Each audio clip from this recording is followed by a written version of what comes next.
Hi there, welcome back to another small ramble with me, writer and mental health advocate Tobe Allen. I'm also one half of the BARROW Podcast, the show I do with my mum where we talk about divorce, dysfunctional families and mental illness while writing our memoir together. Mum and I have been on a little break right now throughout the month of May and into the first week of June here, but we'll be back with a brand new episode on Sunday, June 7, which is very, very soon. So make sure to check that one out. If you don't follow us on Spotify or Apple Podcasts or wherever you get podcasts, go ahead and do that. A rating and review would be greatly appreciated as well. Or you can just watch the unedited video editions of the show right here on YouTube. One thing I've been thinking about lately is in the last small ramble video that I did, which is linked right here, I talked about photographs and, going through them and feeling kind of disconnected and whatever. But one thing that has come true is, and maybe this is not odd to say, the photos of Mum, she was really pretty and she was really, she had like a sort of a quality to her that was, noticeable. She was very conventionally attractive and there's like a warmth to her that comes through in the photographs. And it was it's been kind of difficult to look at photographs of her when she's younger and like when I'm a kid, because that's not really how I remember her. I remember her as always being such a nervous, anxious person. I always thought she looked good, she would get dressed up to go out places and she looked great. But I guess what it's brought up is this kind of sadness that I have for the fact that she never, it's all over the show, and if you watch these videos or you know anything about us through our podcast, then you know that Mum never remarried. I didn't want her to remarry necessarily. Marriage is irrelevant here, but she never had another relationship at all. She never had a romantic relationship. She had a fling with somebody, like a very kind of tepid, small thing that she was, I think, invested in. It's very hard to get her to talk about it for all sorts of reasons, but yeah, I think she's quite embarrassed. So I don't want to embarrass her, but I know that there was some romantic attraction, feeling towards somebody at a certain point in time. So it's not like she didn't have a pulse, but she never had a relationship with anyone after her divorce, ever. I accepted that growing up, I never put much, I didn't think about it that much. I always thought it was strange. I thought it was odd as a kid, but it's so profoundly sad to me now, particularly looking back at photographs of her. And I don't mean only attractive people should have relationships or anything like that, but I guess what I'm saying is that her physical appearance, given her physical appearance, it's actually quite shocking that she never had romance, because she has an appearance that would invite that from the world. And so it's even more stark, the fact that she never had anything, and still to this day does not have anything with anyone.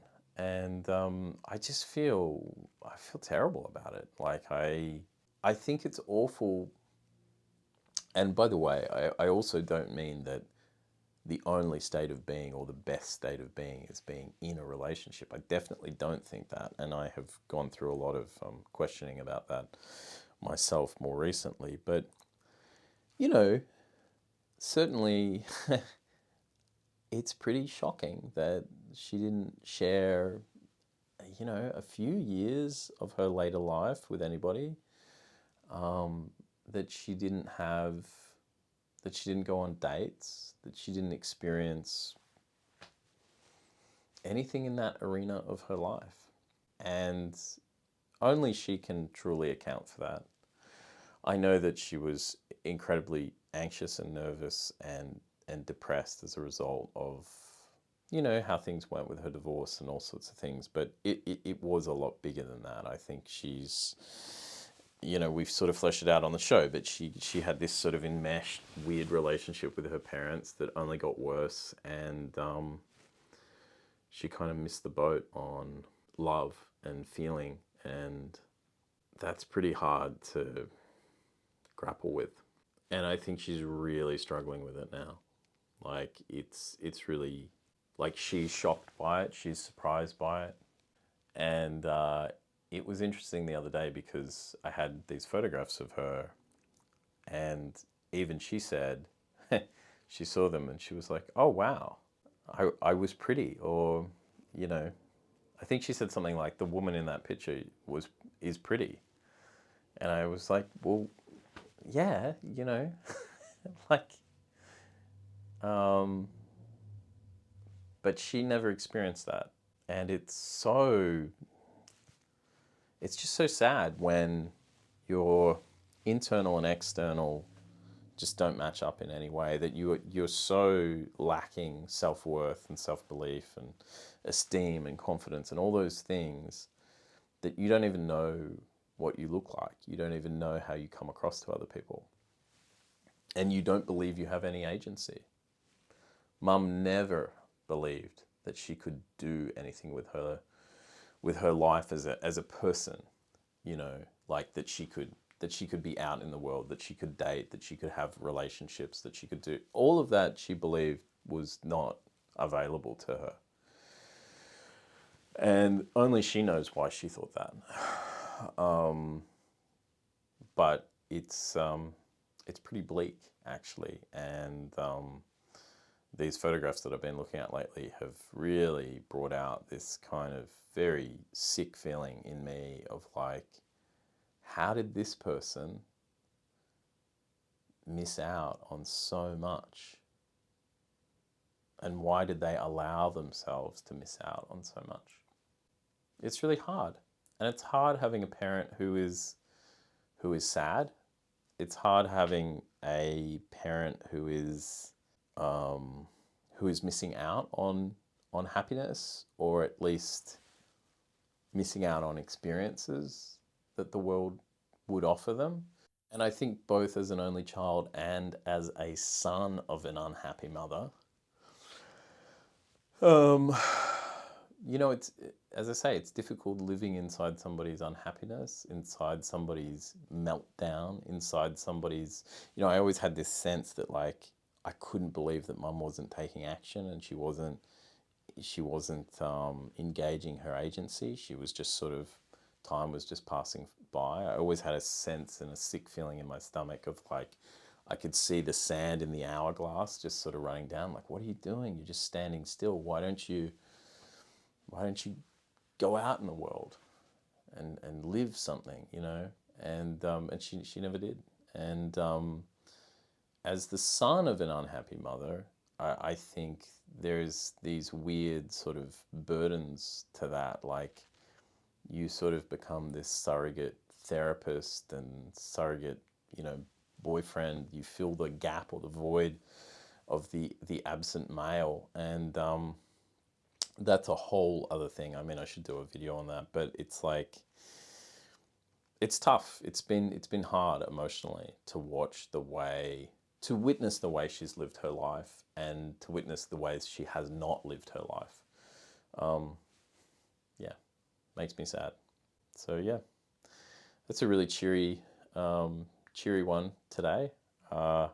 leave a comment if you've had a parent that has, missed out, or, a parent that